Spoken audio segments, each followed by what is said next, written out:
All right, so part two.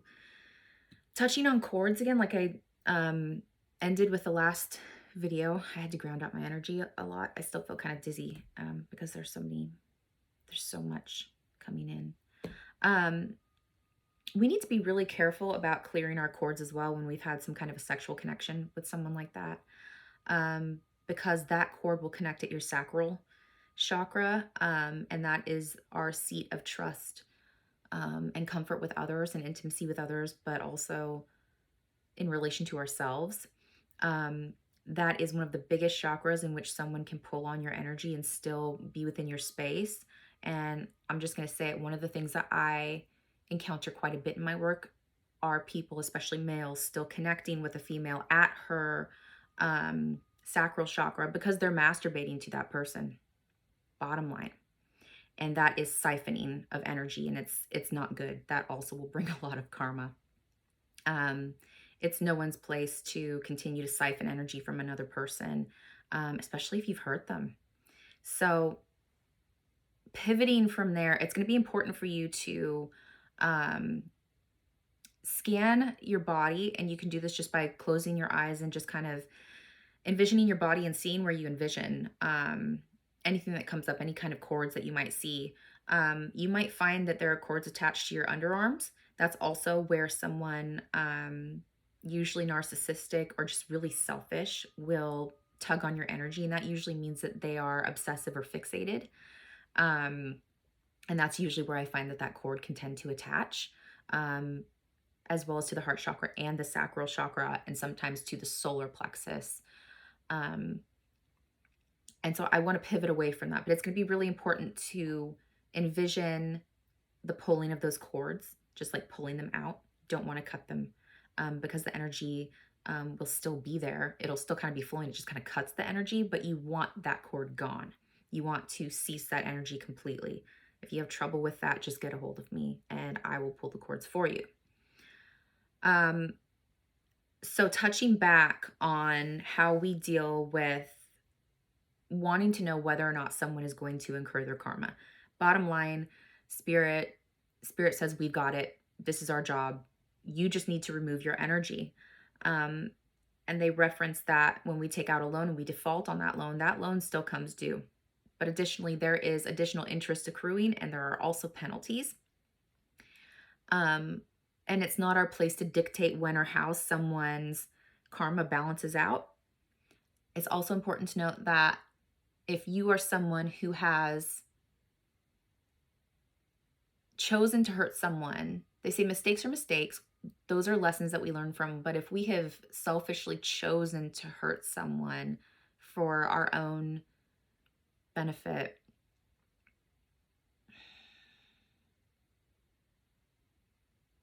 two different concepts coming in here. So if you've chosen to do that, usually with a light worker, they're saying usually that's with a light worker, then there isn't any amount of good that you can do to balance that out. You still have that loan coming due. Um, the second message, they literally kind of jammed into each other at the same time. So I'm having to I'm having to comb through it. And I have such a headache right now.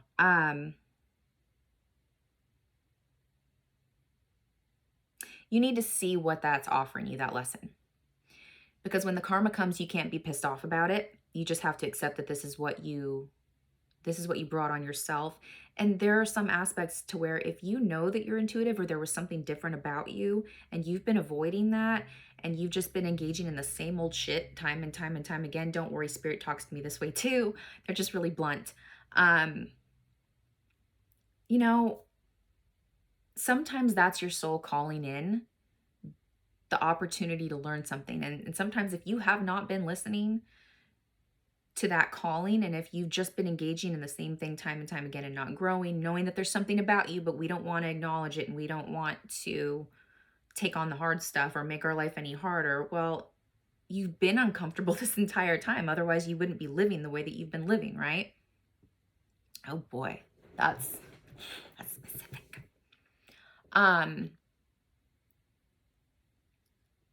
So you take the lesson for what it is.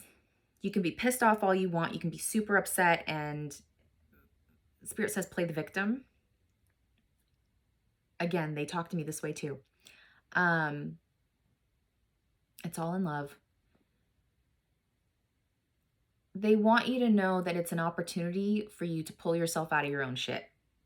I just heard get the help that you need. And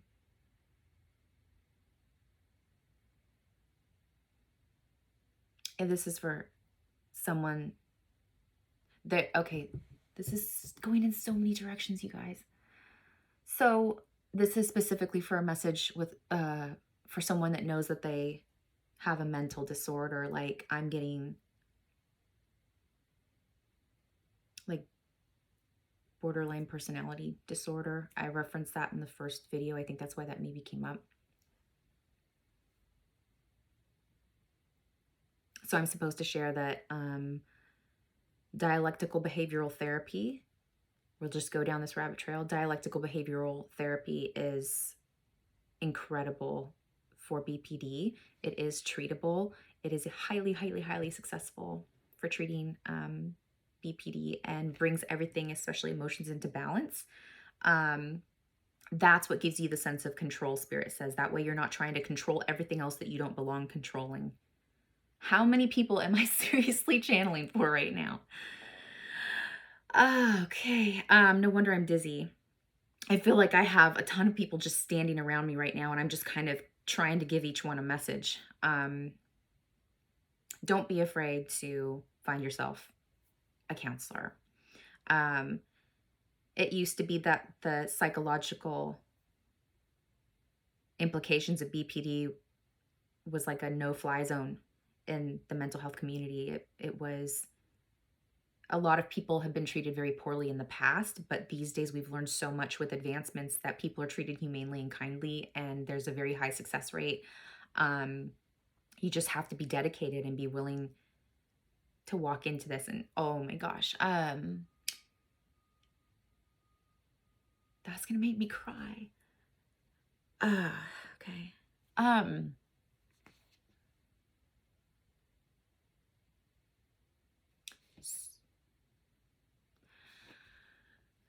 So there is an acknowledgement for your suffering, and everything that you went through that caused this. They're just saying that it's not your fault, and that it's a result of trauma, like during the formative years. So they said when your emotions have been so invalidated that you don't feel that you're allowed to have them, it creates chaos, and the mind splits into fractals, which in the shamanic understanding, that would be like fractals of the soul shattering because of the trauma and the invalidation, being invalidated for what you feel, not being allowed to have feelings. And I feel like Spirit literally stopped whatever reading that I was doing just now, the channelings that I was doing, so that they could focus on you. Because that's what you need. You need someone to acknowledge the shit that you've been through, and then also how hard this is.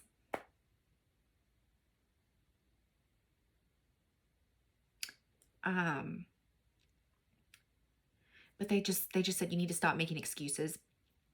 There is like an acknowledgement of the strength that you have to have every day to get up to do just even basic things, because this takes so much energy and is so hard.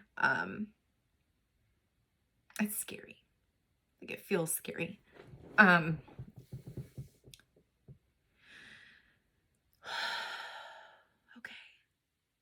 They're saying look up the symptoms of borderline personality disorder. Really think hard on at least going in and seeing someone. Spirit says it might take you a little while to find the therapist that works for you. It's a personal relationship. It should be symbiotic, and it may take a little bit to find somebody that you're comfortable with. and someone that makes you feel supported, because this is going to be a lot to sift through. You're going to have to sift through the things of the past. You're going to have to understand how that affected you and put into practice um, different elements in your life that will support you, but also help your emotions be more balanced. Um, and Spirit says you're going to be all right. It takes dedication. So that was very, like, I have pain over this eye right now because they just pulled the energy out, and it just kind of, I felt it drain from my right eyebrow. Okay. Oh, sorry guys. That was important. So, okay, I'm just going to kind of move into the next things here. This is going to have to be a 3-parter. So do know that if rounding back into these soul contracts and karma and all of that, when a bank loan is in default, it will always come due. Again, interest accrued, penalties added. I will say that in the past, when people have been really awful, because I've had connections with narcissists in the past, and I used to wonder, they keep getting away with the shit that they're doing, and I don't understand when this is gonna finally be broken open, when people will see their behavior, when they will finally be held accountable, because they have no culpability. They don't have the ability to be culpable for their behavior. Sometimes it was 7 years later. Sometimes it was 15, 16 years later. That happened recently. Karma always comes due. But it was never my place to dictate when or how that was going to happen. Do not involve yourself in exacting karma. That is something very specific for somebody who's super fucking pissed off right now and like drowning in their anger. Do not go that route, because if you try to take our work from us and try and involve yourself in that, they're saying you're also going to get a swift return of karma. They said, especially because you're a light worker. They're like, you know better. Again, they speak to me this way too.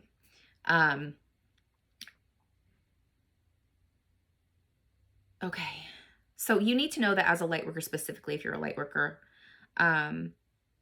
if you're anyone, you're protected. It's just making the choices that align with what's healthy for you, because we do have free will. This is how we learn. If we were so protected that we never experienced something, why the hell would we even be here? Because this is school.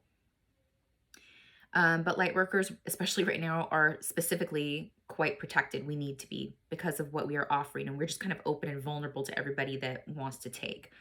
I also, one of the people I'm connecting with, I literally just heard, it's been a long winter. So the grief process began in the winter. Like, the really scary stuff was happening in the winter. The big emotional upheaval was happening in the wintertime. And it's kind of like the cold matched what I was feeling in my heart. The overcast skies matched what I was going through in my heart. And it just felt like death and this huge grieving process. They're saying that you need to feel through. Let us do our job. They said, you need this energy to heal, not to hate. Feel all of the anger, but continuously let it go as you process.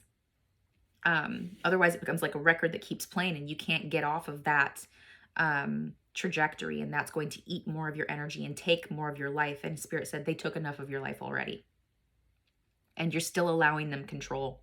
You are still allowing them to keep you tethered and keep that collar around your neck.